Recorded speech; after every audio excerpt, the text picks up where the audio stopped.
Hey guys, so over the past few months I played quite a bit of Domination. As you can see, I accumulated all of this. Go into Domination here. I can see all the countries I've played the game as. I got quite familiar with the old version of the game. I knew like the various mechanics. I beat the game as North Korea. I knew about beat the game as an expert country next, so I'm definitely not doing that in this version. No, but I have got myself quite familiar, and this new update has just really confused a lot of people, and I just want to share my thoughts on it. So if I go into a game as America here, because this was the first country that I tried to play as in this new version, because I knew there was a ton of new mechanics that a country like America, with such a massive economy and military, and with all of its allies, wrong button, and with all of its allies, I could get quite familiar with the new mechanics, learn how to play the game with all these new features. So I went to the Cruise Trips. I was like, whoa, what's this? But first I'm just going to go through all this. So the annual budget is basically the same. All of this is the same as the old version. That's fine, but the research is the first thing I want to talk about. So you can see, it looks quite a bit different from the old version. So as you can see, you see this percentage here. Well, actually first, let's go through the good stuff. So there's a ton of new research categories, like Art of War. This is a new one as well, and this might be a new one. I'm not too familiar with the military research branch because I don't go down it too often. I mainly focus on economic research. This is a new one. I don't see why that'd be useful. I didn't even know that military experience was a thing. So you can see, there's a military logistics, sovereign wealth fund, which just seems a bit complicated for me. I don't really get it.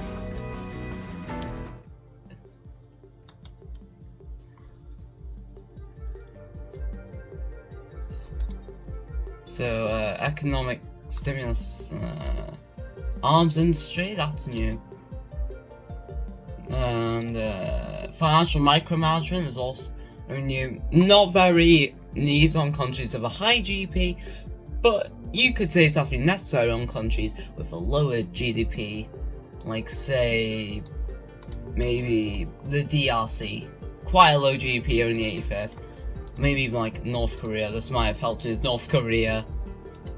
141st best GDP. That was actually quite easy to play as North Korea.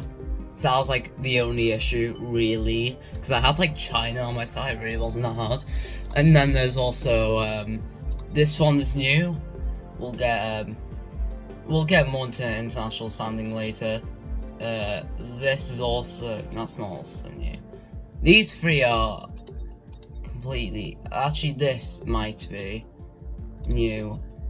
This is also new, I think. So there's a lot of new research categories, but I just want to show you something. So overall, the research improvements was actually really good. I like all the new research categories, but this is the issue. So you might have seen these percentages here, and if I put 3 points into combat training, that goes up to 50.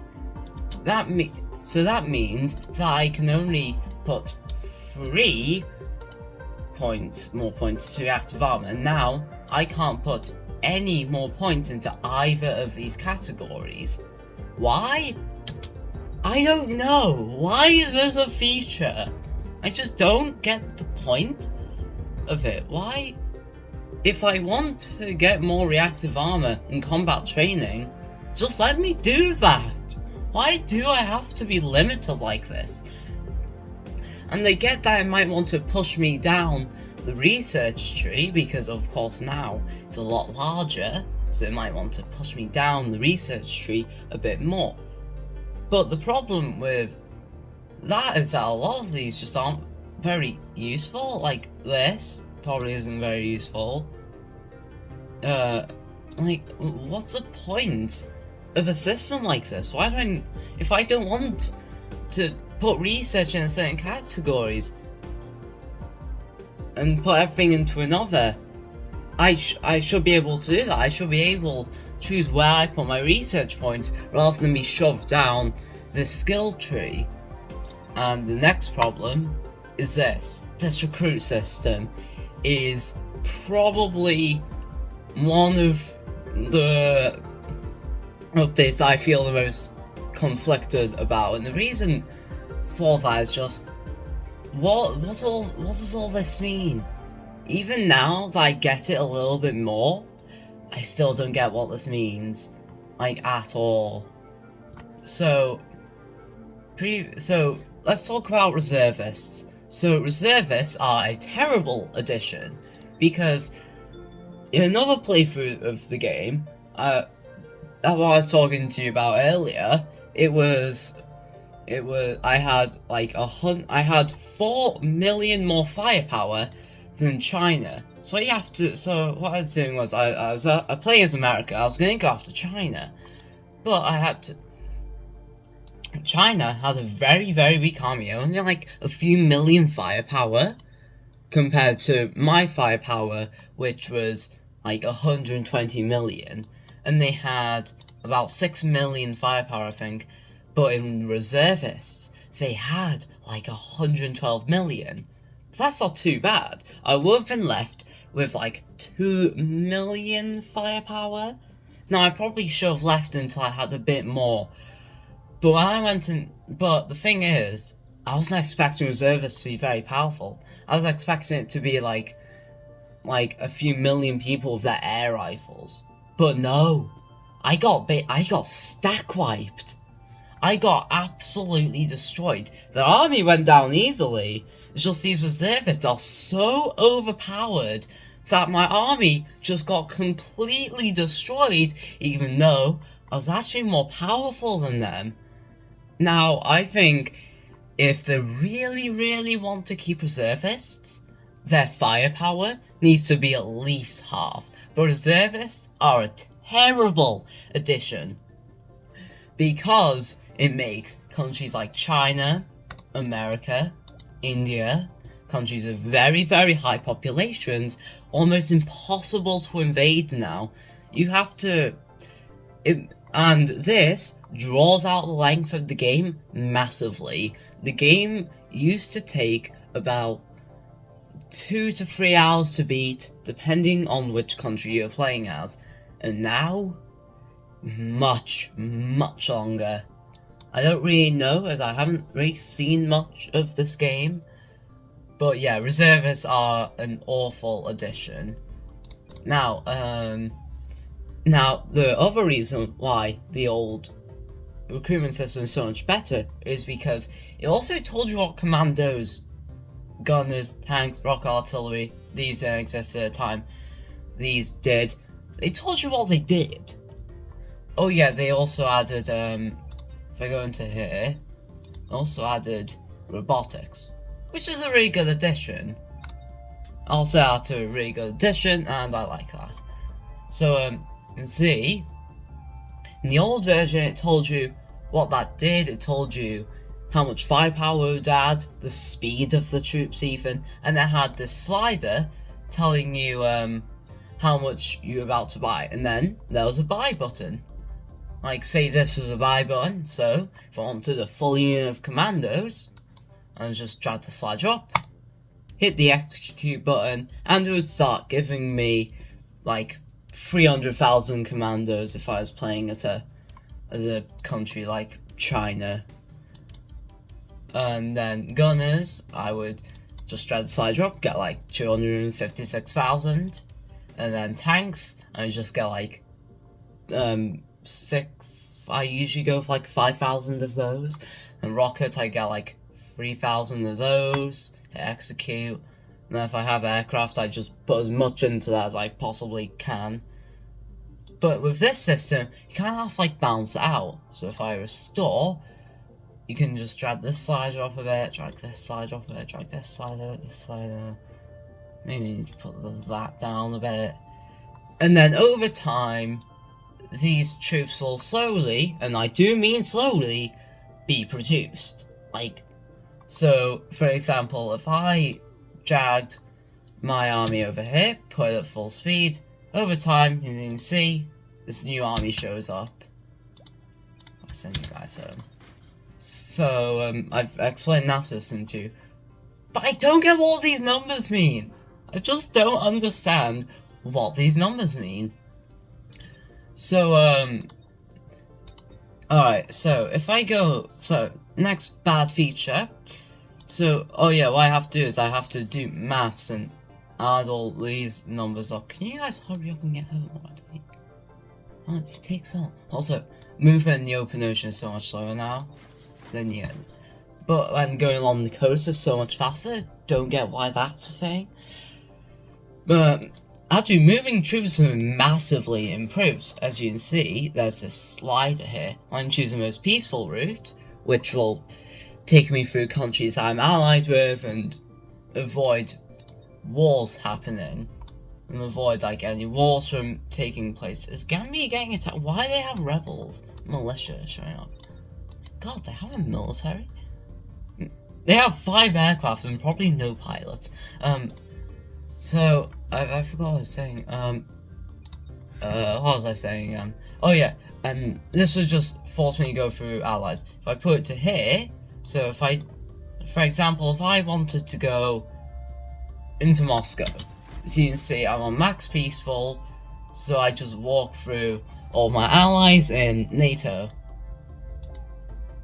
But if I try and do the same route again, on max speed, it'll go just the fastest route, which takes a route more along coastlines and through the ocean, which is much faster.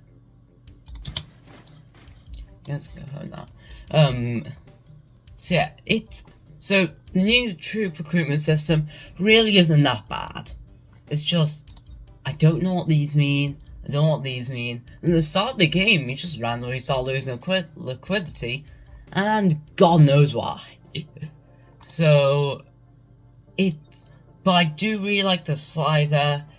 This menu looks fine, but if I go into bonuses, this, international standing, this is the reason why everyone hates this update. So, in a run, one of my allies was Germany, and they attacked Sweden. Now, international standing says that you have to defend your allies. So I went in and defended Germany, because it was my ally and Sweden wasn't.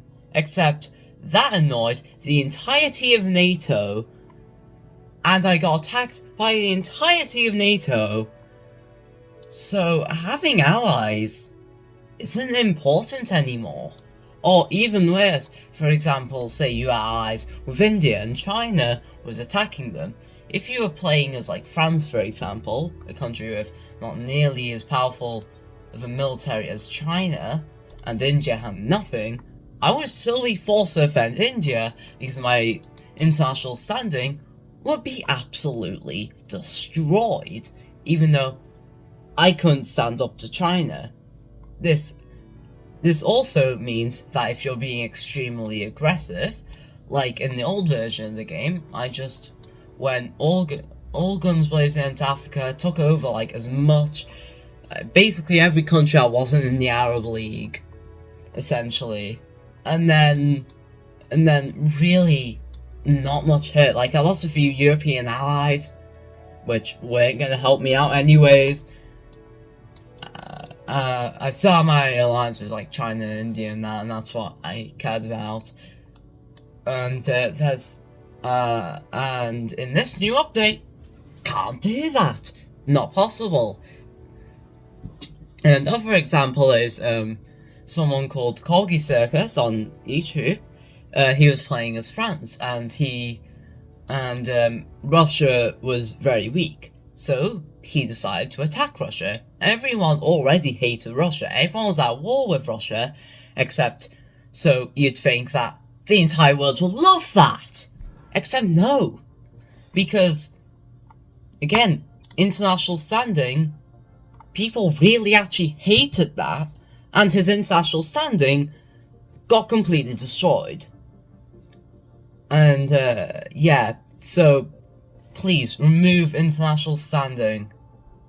Just remove international standing. I mean, come on. Who thought this was a good idea? I can't believe someone thought this was a good idea. Okay, so finally, I just want to talk about how the game looks. It looks okay, but the ally color is blue, except you can kind of see there's like a little bit of a background to these countries. Like, for example, in Germany, it looks very green, except right now, I'm actually not allied with Germany, alright? But, the example of the UK looks... Okay, I've just disproven my own point. But it's very hard to tell when you've lost an alliance, because this colour scheme here is a complete lie! Anyways, there is a way to, go back to the old version. I'm going to show you that now. So, if I go into Steam here, click on Settings, Properties, Betas. If I click on this, scroll down to the bottom, and it'll download, and you can play the previous version. And that is what I'll be doing. Goodbye!